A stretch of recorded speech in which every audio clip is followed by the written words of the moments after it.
everyone. Hello, welcome to the first class of JAM entrance exam, chemistry JAM entrance exam. So, ഒരു introduction video മാത്രമാണ് ഉദ്ദേശിക്കുന്നത്. എന്താണ് syllabus, എന്തൊക്കെയാണ് നമുക്ക് career opportunities വരുന്നത്. സോ അത് മാത്രം പറഞ്ഞുകൊണ്ട് ഒരു ചെറിയ വീഡിയോ ആണ് നമ്മൾ ഇന്ന് പോകുന്നത്. സോ വി നോ ദാറ്റ് ജാമിന്റെ സിലബസ് നിങ്ങളെ ഇപ്പം അല്ലെങ്കിൽ എക്സാം പാറ്റേൺ സിലബസ് ഒക്കെ ആസ് ഓഫ് നൗ കണ്ടിട്ടുണ്ടാവും. എന്നാലും ഒരു ജസ്റ്റ് ഒരു ഗ്ലിംസ് തരാം. നമുക്കറിയാം എക്സാം പാറ്റേൺ എന്ന് പറയുന്നത് ടോട്ടൽ 60 ക്വസ്റ്റ്യൻസ് ആണ്. 3 സെഷൻ ആയിട്ട് ഡിവൈഡ് ചെയ്തിട്ടുണ്ട്. ABC എന്ന് പറയുന്ന സെഷൻ 3 സെഷൻസും അറ്റൻഡ് ചെയ്യുക എന്നുള്ളത് കമ്പൽസറി ആണ്. ഈ എക്സാമിന്റെ ഡ്യൂറേഷൻ എന്ന് പറയുന്നത് ടോട്ടൽ 180 മിനിറ്റ്സ് ആണ്.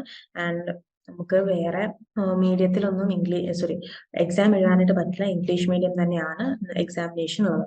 സോ എക്സാം പാറ്റേൺ അനുസരിച്ച് സെക്ഷൻ എയില് 30 MCQs ഉണ്ടാവും. സെഷൻ ബിയില് 10 MSQ ക്വസ്റ്റ്യൻസും അതുപോലെ സെഷൻ സിയില് 20 ന്യൂമറിക്കൽസും ആയിരിക്കും ഉണ്ടാവുക.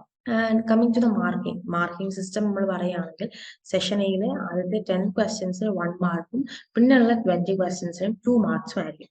ഈ സെഷൻ നെക്സ്റ്റ് സെഷൻ എന്ന് പറയുന്നത് ബി സെഷനിൽ 10 ക്വസ്റ്റ്യൻസിന് 2 മാർക്ക് വെച്ചുമായിരിക്കും. അതുപോലെ തന്നെ സി സെഷന് 10 ക്വസ്റ്റ്യനിൽ 1 മാർക്കും 10 ക്വസ്റ്റ്യന് ബാക്കിയുള്ള 10ന് 2 മാർക്സും വെച്ചായിരിക്കും. ഇനി നെഗറ്റീവ് മാർക്കിംഗ് ഉണ്ടോ ഇല്ലയോ എന്നുള്ള ഡൗട്ട് ആണെങ്കിൽ നെഗറ്റീവ് മാർക്കിംഗ് തീർച്ചയായിട്ടും ഉണ്ട്. അതുകൊണ്ട് നമ്മൾ എഴുതുന്ന ഓരോ ആൻസറും ഭയങ്കര കെയർഫുൾ ആയിട്ടാണ് നമ്മൾ എഴുതാനായിട്ട്. നെഗറ്റീവ് മാർക്കിംഗ് അപ്ലൈ ചെയ്യുന്നത് ഫസ്റ്റ് സെഷന് മാത്രമാണ്. എല്ലാ സെഷനും ഇല്ല, ആദ്യത്തെ സെഷന് മാത്രമേ ഉള്ളൂ. പക്ഷെങ്കിൽ അവിടെ നിന്നാണ് ഏറ്റവും കൂടുതൽ 30 MCQs വരുന്നത് ഫസ്റ്റ് സെഷനിലാണ്. സോ വളരെ സൂക്ഷിച്ച് ചെയ്യേണ്ട ഒരു സെഷനാണ് സെഷൻ ഫസ്റ്റ് 1. അതായത് ഓരോ 1 മാർക്ക് ക്വസ്റ്റ്യനും 1/3 മാർക്ക് റെഡ്യൂസ് ആവും നെഗറ്റീവ് ആണെങ്കിൽ, ആൻസർ റോങ് ആണെങ്കിൽ. അതേസമയം 2 മാർക്ക് ക്വസ്റ്റ്യൻ ആണെങ്കിൽ 2/3 മാർക്സും റെഡ്യൂസ് ആവുന്നതായിരിക്കും.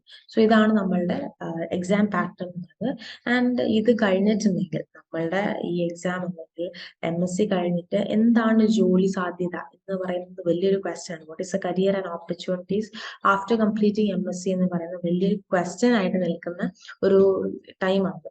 സോ നമുക്ക് ഞാനിവിടെ ലിസ്റ്റ് ചെയ്തിരിക്കുന്നത് വളരെ ഫ്യൂ നമ്പർ ഓഫ് ഓപ്പർച്യൂണിറ്റീസ് ആണ്. This is not it. ഇത് മാത്രമല്ല, n നമ്പർ ഓഫ് ഓപ്പർച്യൂണിറ്റീസ് നമ്മൾക്ക് as a chemist, as a MSc graduate എന്ന നിലയിൽ നമുക്കുണ്ടാവും. സോ തീർച്ചയായിട്ടും നമുക്ക് ഒത്തിരി ഓപ്പർച്യൂണിറ്റീസ് തരുന്ന ഒരു വിൻഡോ കൂടിയാണ് MSc കെമിസ്ട്രി ചെയ്യുക എന്ന് പറയുന്നത്. സോ ഞാൻ ഈ കൊടുത്തിരിക്കുന്ന 1-2 ജസ്റ്റ് ഒന്ന് പറയാം. അസിസ്റ്റന്റ് പ്രൊഫസർ ആയിട്ട് കയറാം, അതുപോലെ തന്നെ JRF ക്വാളിഫൈ ചെയ്തിട്ടുണ്ടെങ്കിൽ അങ്ങനെ കയറാം, റിസർച്ച് സയന്റിസ്റ്റ് ആയിട്ട് കയറാം, ക്വാളിറ്റി മാനേജർ ക്വാളിറ്റി അഷുറൻസ് എന്നൊക്കെ പറയുന്നത് ഇപ്പം നമുക്ക് വേണ്ട വൺ ഓഫ് ദി ടോപ്പ് ആയിട്ട് നിൽക്കുന്ന ഒരു ജോബ് സെക്ടർ ആണ്, അല്ലെങ്കിൽ ജോബ് പ്രൊഫഷൻ ആണെന്ന് പറയാം. ക്വാളിറ്റി മാനേജ്മെന്റ് അല്ലെങ്കിൽ ക്വാളിറ്റി അഷുറൻസ് എന്നൊക്കെ പറയാം. സോ അങ്ങനെയുള്ള കരിയർ ഓപ്പർച്യൂണിറ്റീസ് ഉണ്ട്. ഗവൺമെന്റ് ജോബ്സ് തന്നെ ഫോക്കസ് ചെയ്യുന്നവരാണെങ്കിൽ ഞാൻ ഈ കൊടുത്തിരിക്കുന്നതിൽ തന്നെ ഗവൺമെന്റ് ജോബ്സ് ഇഷ്ടം പോലെയുണ്ട്. MSc കെമിസ്ട്രി എന്ന് പറയുന്നത് അത്രയും വൈഡ് ആയിട്ടുള്ള ഓപ്പർച്യൂണിറ്റി നമുക്ക് ഓപ്പൺ ചെയ്തു തരും. നമുക്ക് ഇത് കഴിഞ്ഞിട്ട് എവിടെ വർക്ക് ചെയ്യാം, MSc കഴിഞ്ഞിട്ട് എവിടെ വർക്ക് ചെയ്യാം എന്നുള്ള ക്വസ്റ്റ്യന് ഞാനിവിടെ കുറച്ച് മെയിൻ ആയിട്ട് ഫോക്കസ് ചെയ്തിരിക്കുന്ന ഫാർമസ്യൂട്ടിക്കൽ കമ്പനീസ് ആണ്. നിങ്ങൾക്കറിയുന്ന പോലെ സിപ്ല ആണെങ്കിലും ഫൈസർ ആണെങ്കിലും ഡോക്ടർ റെഡ്ഡീസ് ആണെങ്കിലും ലുപ്പിനൊക്കെ ആണെങ്കിലും നമുക്കറിയാം ദേ ആർ ടോപ്പ് ക്ലാസ് അല്ലെങ്കിൽ ടോപ്പ് ആയിട്ട് നിൽക്കുന്ന ഫാർമസ്യൂട്ടിക്കൽ കമ്പനീസ് ആണ്. സോ നമ്മൾ ഏതൊരു ഡ്രഗ് ഇപ്പൊ എടുത്തിട്ടുണ്ടെങ്കിലും അതിന്റെ പുറകിൽ ഇതിൽ ഏതെങ്കിലും ഒരാളുടെ പേരുണ്ടാവും. സോ ഈ ഏതെങ്കിലും ഒരു കമ്പനിയുടെ പേരുണ്ടാവും. സോ ഇവിടെ ഒക്കെ വർക്ക് ചെയ്യണമെങ്കിൽ നമുക്ക് സുഖമായിട്ട് MSc കെമിസ്ട്രി കഴിഞ്ഞിട്ടുണ്ടെങ്കിൽ ചെയ്യാം.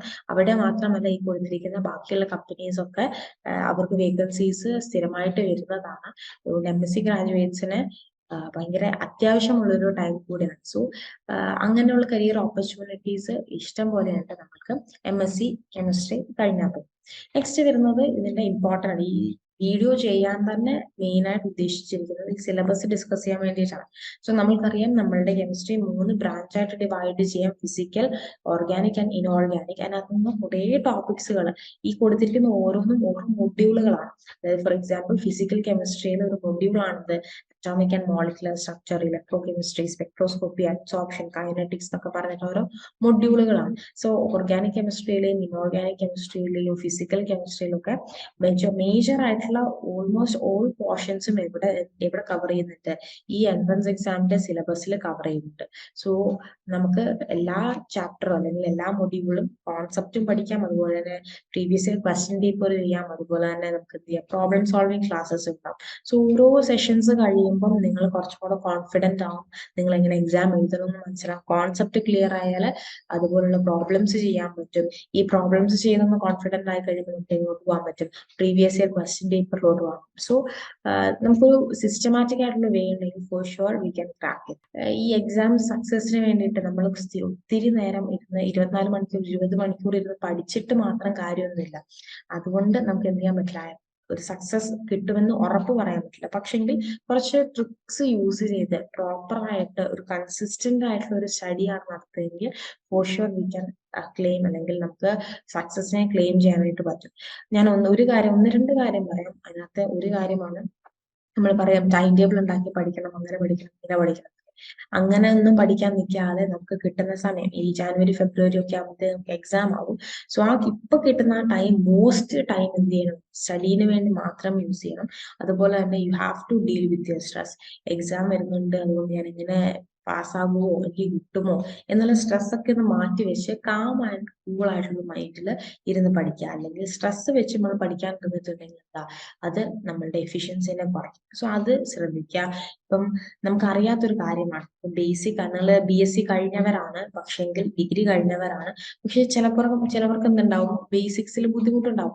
അങ്ങനെ ഉണ്ടെങ്കിൽ ഓപ്പൺ ആയിട്ട് ചോദിക്കുക, നമ്മൾ ഫ്രണ്ട്സിന്റെ അടുത്ത് ചോദിക്കുക, അതുപോലെ തന്നെ മെന്റേഴ്സ് ഉണ്ടെങ്കിൽ അവരുടെ അടുത്ത് നമുക്ക് ചെയ്യാൻ പറ്റും. അങ്ങനെയുള്ളെങ്കിൽ നമ്മൾക്ക് കിട്ടുന്ന ഹെൽപ്പ് വെച്ചിട്ട് നമ്മൾ എന്ത് ചെയ്യണം, നമ്മൾ മാക്സിമം അത് യൂട്ടിലൈസ് ചെയ്യാനായിട്ട് ശ്രമിക്കണം. അല്ലാതെ ഡിഗ്രി കഴിഞ്ഞു ഇനിയും ഞാൻ ഈ ബേസിക്സ് ചോദിച്ചിട്ടുള്ള മോശമല്ലേ എന്ന് ഈ സമയത്ത് നമുക്ക് വിചാരിച്ചിരിക്കാൻ പറ്റില്ല. കാരണം ബേസിക്സ് സ്ട്രോങ് ആയാൽ മാത്രമേ, ഫൗണ്ടേഷൻ നിങ്ങൾക്ക് സ്ട്രോങ് ആയാൽ മാത്രമേ അതിനകത്ത് പ്രോബ്ലംസ് ഒക്കെ ചെയ്യാൻ പറ്റൂ. എൻട്രൻസ് പറയുന്ന റൈറ്റിംഗ് അല്ല, എന്താണ്, കൂടുതൽ ട്രിക്സ് യൂസ് ചെയ്തിട്ടില്ലെങ്കിൽ പ്രോബ്ലം സോൾവിങ് ആണ് മെയിൻലി വരുന്നത്. സോ ഇങ്ങനെയുള്ള കുറച്ച് എക്സാം ടിപ്സും കൂടെ നിങ്ങളുടെ മൈൻഡിൽ വെക്കാം. പിന്നെ നമ്മൾക്ക് ഇവിടുന്ന് എന്ത് തരുന്നുണ്ട്, വാല്യൂ ആഡ് നോട്ട്സ് തരുന്നുണ്ട്, മോക്ക് ടെസ്റ്റുകൾ നടത്തുന്നുണ്ട്, ടോപ്പിക് ടെസ്റ്റുകൾ നടത്തുന്നുണ്ട്. സോ നിങ്ങൾ എന്ത് ചെയ്യും, നിങ്ങൾ ഈ ടോപ്പിക്കിൽ കൂടുതൽ കോൺഫിഡന്റ് ആവുകയാണ് ചെയ്യുക. സോ ഇതെല്ലാം ഫോളോ ചെയ്യണം. അല്ലാതെ ഇതിപ്പം ക്ലാസ് കേട്ടത് കൊണ്ട് മാത്രം എക്സാമിന് പാസ്സാവുമെന്ന് ഒരിക്കലും വിചാരിച്ചിരിക്കരുത്. ക്ലാസ്സുകൾ കേൾക്കുക, എക്സാംസ് എഴുതുക, മോക്ക് ടെസ്റ്റുകൾ വീണ്ടും വീണ്ടും എടുത്തുകൊണ്ടേയിരിക്കുക, ടോപ്പിക് ടെസ്റ്റുകൾ എടുത്തുകൊണ്ടേയിരിക്കുക. So you will get an idea about all the things. So I hope സിലബസും മറ്റുള്ള എക്സാം പാറ്റേൺ ഒക്കെ നിങ്ങൾക്ക് ഒരു റഫ് ഐഡിയ കിട്ടിയിട്ടുണ്ടാവും. So I hope to see you everyone in our next class. Thank you.